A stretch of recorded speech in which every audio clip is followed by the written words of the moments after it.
Greetings, everyone. Pete Pardo here from Sea of Tranquility. Welcome to episode 1, day 1 of albums that are 30 years old in 2023. That's right, we're looking back on those albums, our favorite albums from 1993 that are celebrating their 30th birthdays, their 30th anniversaries here in 2023. Before we get started on the first pick of the month here, I do want to show everybody again, in case you missed it before, we've got the new Octopus Sea of Tranquility shirt available down below. The link to our merch page, right? This, like I call this Release the Kraken, right? It's like this very cool shirt, bright colors. In addition, a lot of you have asked for, Pete, when are you guys going to offer like posters of the various SOT logos and shirt designs and things like that? Well, we now have them. Again, the link down below. We've got, let's see what we got here. So we've got the very, very popular whale design. And in addition, we have these are mini posters, right? So we also have the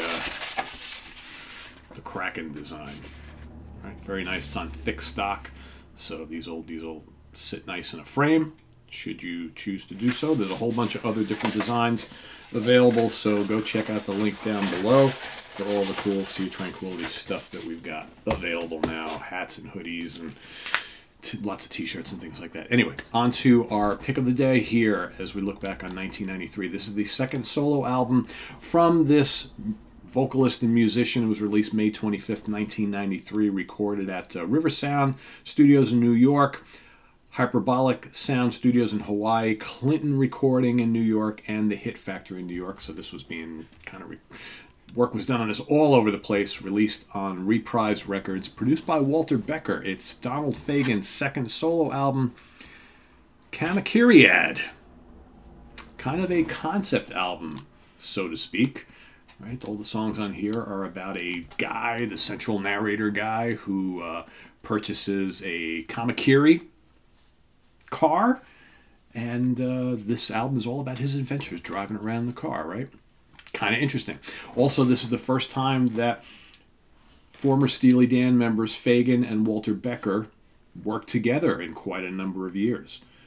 Right? It's been specifically since that very, very last Steely Dan album before the big long break, Gaucho, right? It's the first time they really worked together on an album, together on one of their own albums. And they would then go out and do a Steely Dan tour right after the release of this album. It's so funny. And in addition to Walter playing guitar and bass on the album and producing, you have, again, a whole host of characters who have worked with Steely Dan or Becker or Fagen previously appearing on this album. Randy Brecker on trumpet.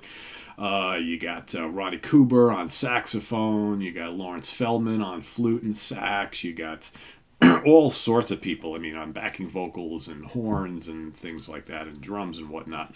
Leroy Clouden works on drums. So, almost like with the huge list of people that work on this album, and the fact that Fagen and Becker are together on this album, you could almost call this a Steely Dan album. Really, it sounds like a Steely Dan album. And again, if you like Fagen's solo stuff, again, it's all not all that different from the Steely Dan records. Maybe a little bit more laid back and jazzy at times, right?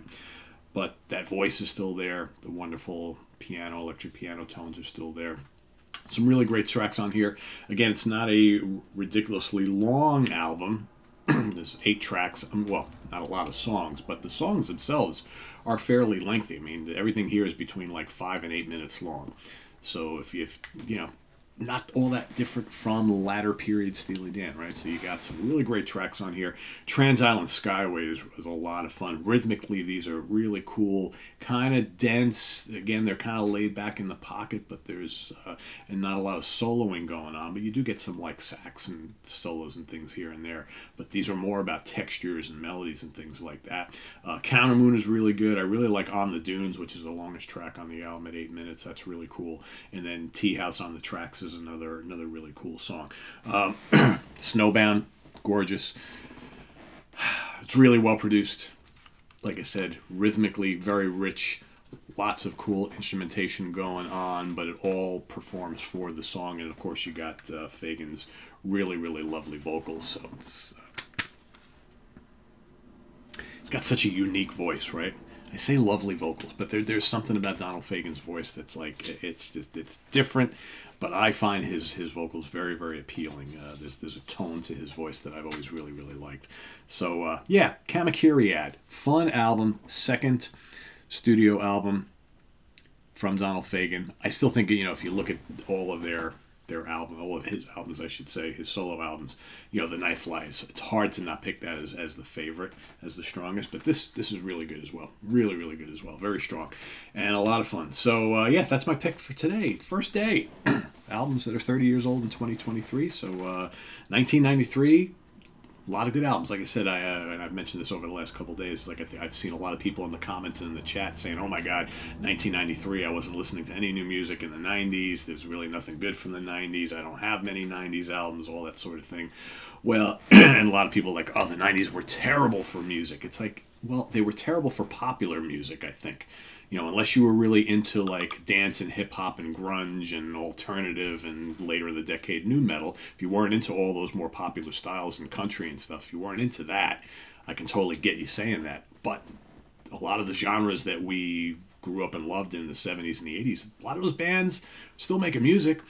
And a lot of up-and-coming bands who were making that kind of music, you know, prog and hard rock and metal. I mean, there was tons of bands on the scene putting out good music. Fusion, all throughout the 90s that, you know, didn't get any notoriety at all because everybody was buying and listening to those other genres I mentioned before. So to think that there was nothing good in the 90s, you really haven't been looking. So that's what I'm here to help you with this month. I'm going to give you 31 albums that I feel were some of the best from 1993.